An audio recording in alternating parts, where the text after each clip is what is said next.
Alhamdulillah kita ini masih punya pelajaran dari pelajaran yang paling tua yang diberikan Allah kepada manusia. Jadi bulan puasa ini adalah pelajaran lama yang selalu diajarkan kepada manusia. Makanya Allah menyatakan dalam firman-Nya, kama kutiba 'alal ladzina min qablikum, seperti orang dulu aku wajibkan puasa. Jadi yang puasa itu bukan cuma generasi kita, orang dulu juga disuruh puasa.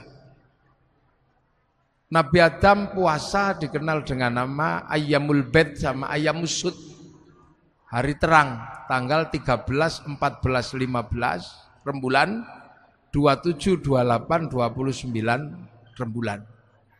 Nabi Idris diajari puasa, tapi tidak bernyawa makanannya, mutih kalau orang sekarang. Nabi Nuh motong kayu sampai membuat kayu dalam keadaan puasa. Nabi Ibrahim puasa. Nabi Musa naik ke Gunung Tursina puasa. Nabi Dawud sehari puasa, sehari tidak. Nabi Isa puasa. Nabi Muhammad dan umatnya juga disuruh puasa. Makanya karena puasa ini peribadatan kuno, kama kutiba 'alal ladzina min qablikum, maka hampir seluruh manusia mengenal puasa. Dan puasa ini ternyata tidak cuma orang Islam yang menjalankan. Jadi puasa ini ternyata karena puasa ini peribadatan lama, maka tidak cuma umat Islam yang puasa.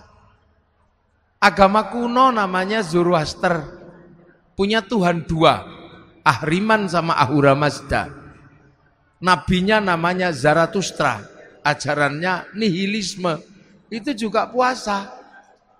Tuhan terang Ahriman ini kalau kelahi sama Tuhan gelap, kalau Tuhan terang itu menang, maka terjadi gerhana bulan. Orang Zoroaster puasa 3 bulan. Kalau Tuhan terang yang kalah, gerhana matahari, puasa 3 bulan. Nah, orang Zoroaster ini punah karena terus agamanya berubah menjadi penyembah api, yang di dalam Al-Quran dikenal dengan nama Majus atau Majusi, menyembah api. Orang Majusi juga punah karena Raja Majusi yang terakhir yang namanya Rustum masuk Islam, karena diislamkan sama Sayyidina Ali, ngambil menantu Sayyidina Husain.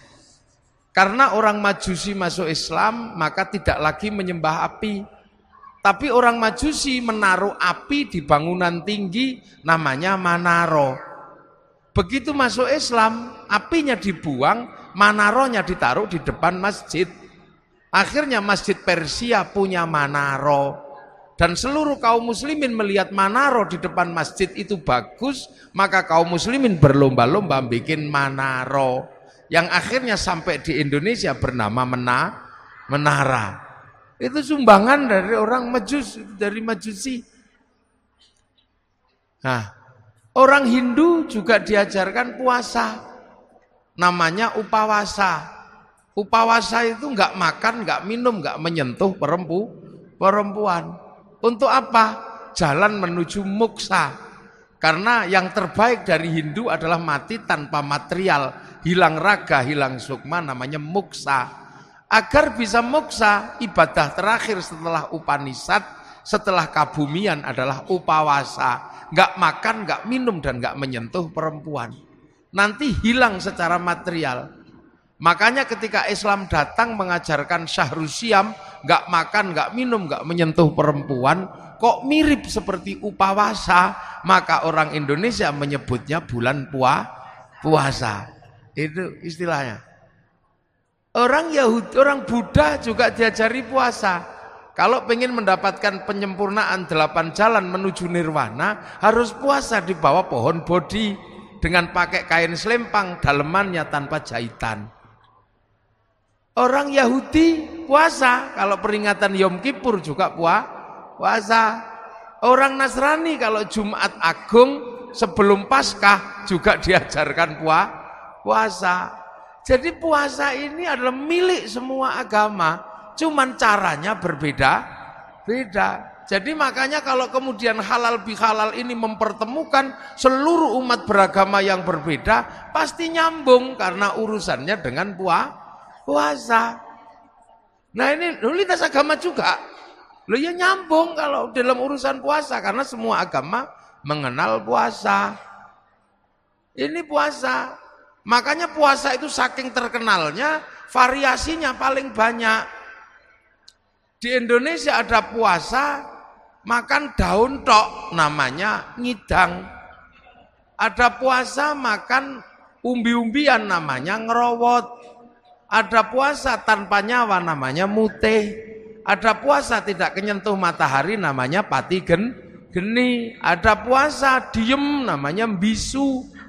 Ada puasa gandul di pohon, namanya ngampret atau ngalong. Ada puasa jalan terus ngedan. Itu puasa. Jadi variasinya paling banyak. Dan sejarah-sejarah besar dilewati dengan puasa. Sejarah tertulisnya Weda, sejarah tertulisnya Tripitaka, sejarah turunnya Al-Quran itu sejarahnya orang puasa. Sang Buddha Gautama tukang tirakat, Walmiki tukang tirakat, Rasulullah juga tukang tirakat. Makanya Quran turun setelah Rasulullah naik turun Gua Hira selama 15 tahun. Syekh Abdul Qadir Al-Jilani Ma'rifatullah setelah 25 tahun puasa di padang pasir dibimbing Syekh Mubarak Al-Madzumi. Sunan Kalijaga menjadi wali setelah puasa 3 tahun. Baca ya Hayyu ya Qayyum walaupun keliru ya kayuku ya kayumu. Ya, Saridin jadi wali setelah puasa 3 tahun. Baca Allahu Akbar walaupun keliru lawa bubar. Jadi sejarah besarnya ini orang puasa. Mbah Manap Lirboyo pengen mendirikan pondok pesantren Lirboyo, puasa ngerowot 56 tahun, makan uwi. Sampai akhirnya uwinya hilang karena dimakan genderuwo. Akhirnya sama Mbah Manap uwinya diganti gadung. Akhirnya genderuwonya makan gadung. Begitu genderuwo makan gadung jam 12 malam, genderuwonya mabuk. Ana makan itu pondok Lirboyo ambruk. Maka dikasih minum minyak jarak. Nah akhirnya genderuwonya sadar terus punya tugas santri sebagai tukang ngisi jeding, nyenggot namanya. Makanya Lirboyo itu dulu kalau malam suka ada kriat-kriut itu genderuwo nyenggot. Nah sekarang genderuwonya pensiun karena Lirboyo sudah punya sanyo. Mbah Hasyim Asy'ari mendirikan NU, puasa 3 tahun dari hulu sungai Brantas sampai hilir baca surat Kahfi.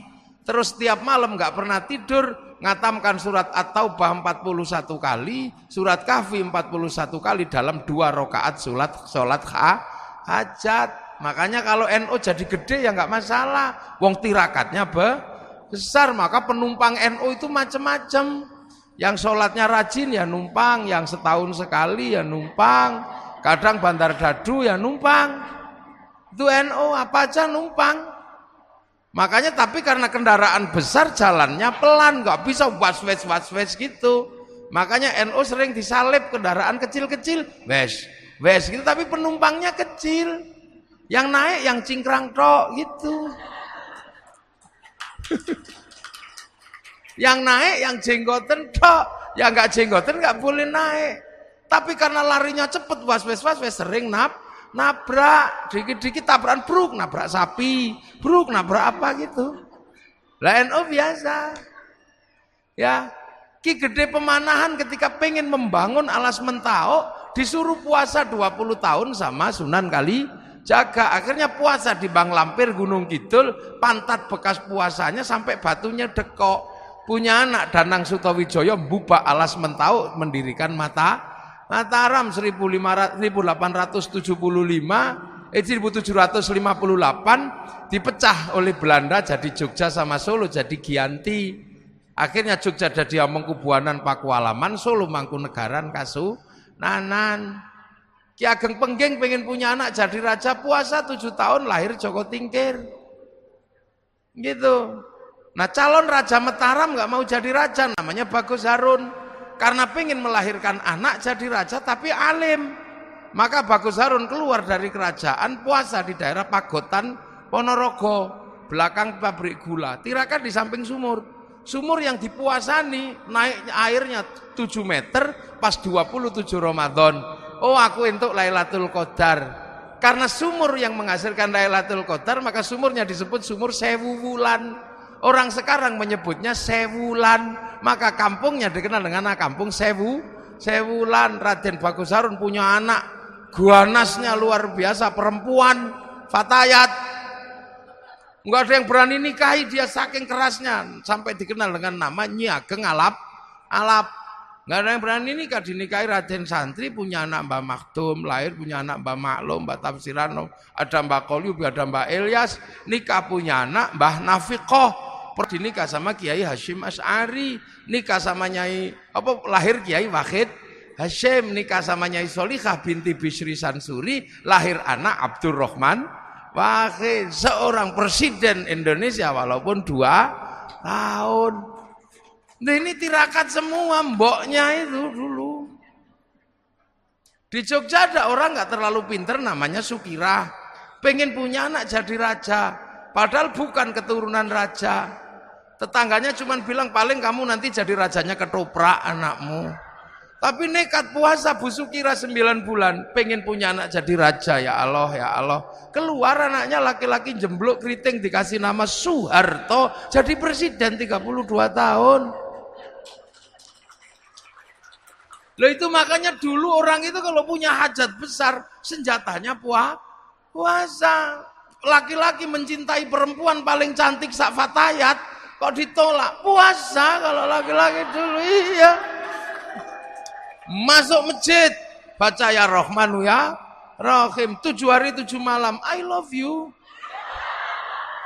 Kalau nggak percaya dibalik, perempuan mencintai laki-laki paling ganteng, puasa, baca ya Rahmanu ya Rahim. Kalau nggak santri, cari pohon besar, bacanya Sunamata Kaji Hajiku Jaran goyang tak goyang, ya I love you.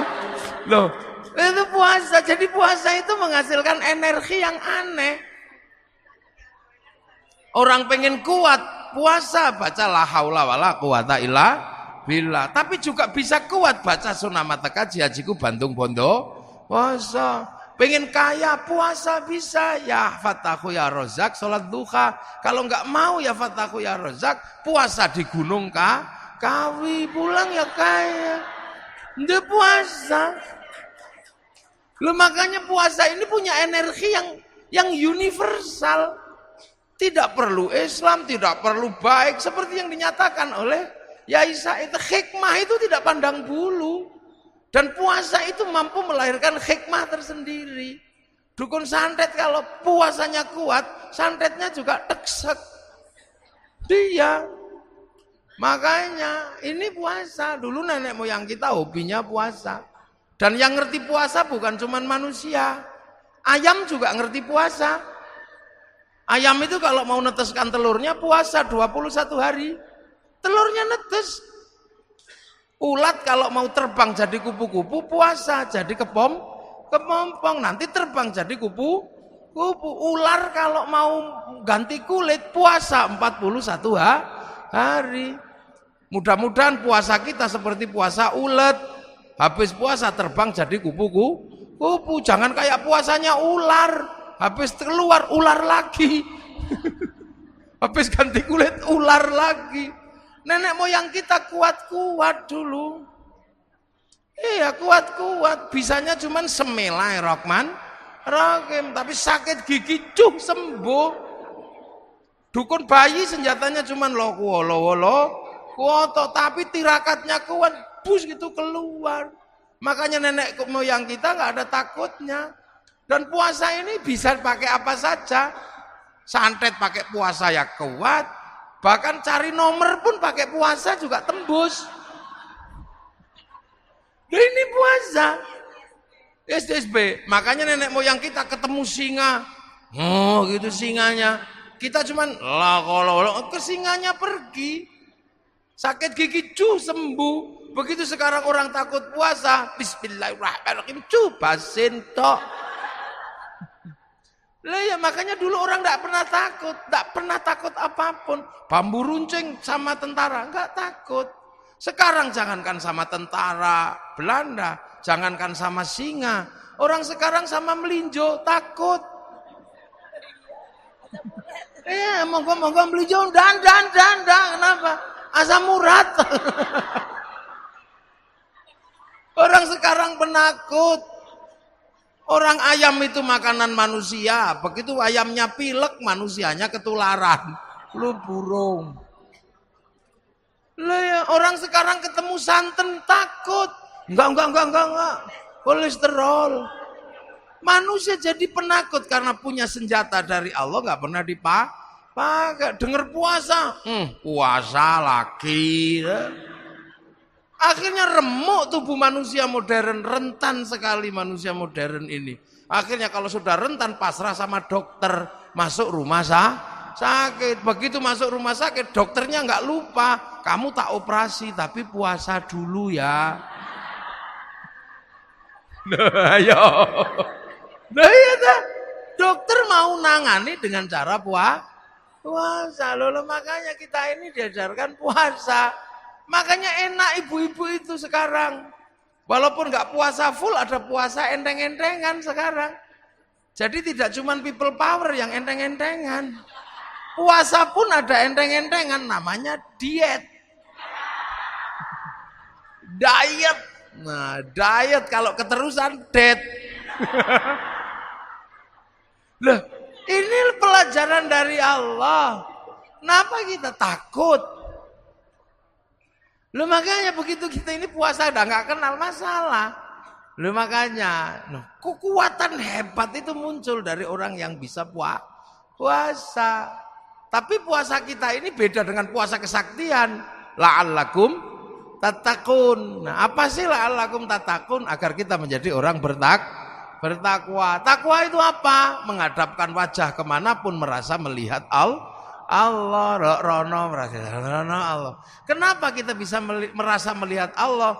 Dengan puasa. Karena dengan puasa ego kita tuh turun.